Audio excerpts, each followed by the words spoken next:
A large crowd is gathered in Tel Aviv right now, calling for a change in government. Here's a look at Rabin Square. We're about to show you Israel's elections are March 17th, and the protesters want Prime Minister Benjamin Netanyahu voted out. CNN's Oren Libermann is in Tel Aviv and he joins us now on the phone. Now, Oren, protesters want a change in the regime.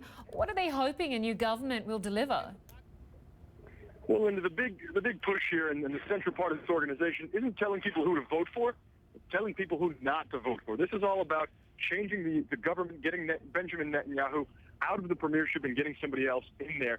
There's been a growing frustration, a growing discontent, and perhaps even an anger with what we've seen from Benjamin Netanyahu.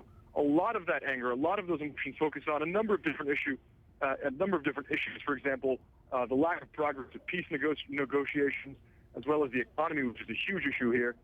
And that's where this discontent comes from. The fact that there hasn't been enough change in their minds over the last few years with Benjamin Netanyahu in office. Now, some of the people we spoke with say, look, they voted for him a few years ago, but now they haven't seen the change they expected. They haven't seen the progress they expected. And this movement is all about putting somebody else in the Prime Minister of Israel. And of course, this rally comes just days after Prime Minister Netanyahu spoke in the US Congress, a speech boycotted by US President Obama. What are people there saying about that? Well, this in particular is the part of Israel that was not in favor of that speech.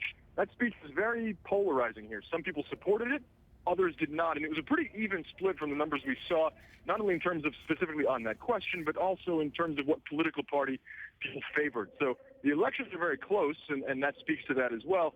The crowd here was angry with that decision to speak, but let's not forget that Benjamin Netanyahu has just as much support in Israel, and that's what's making this a close election, that he does have a strong fan base, a strong voter base here.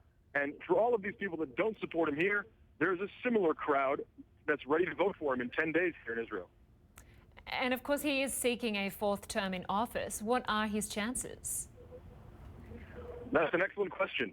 Nobody has a great sense of that because these elections are so close. There's also a possibility, perhaps a very real possibility, because of the way the Knesset, the Israeli parliament, works, that Netanyahu's party could lose the elections and he could still be the next Israeli prime minister because of coalition building. So the push here is not to take anything for granted. If you want Netanyahu out, you have to vote for somebody else. And that's what this crowd, the thousands, perhaps even tens of thousands of people here, are trying to get out. They're not telling you who to vote for. They're telling you who not to vote for in the upcoming election if you want to see a change here in Israel. Oren Libermann in Tel Aviv, Israel, on the phone for us there. Thank you very much.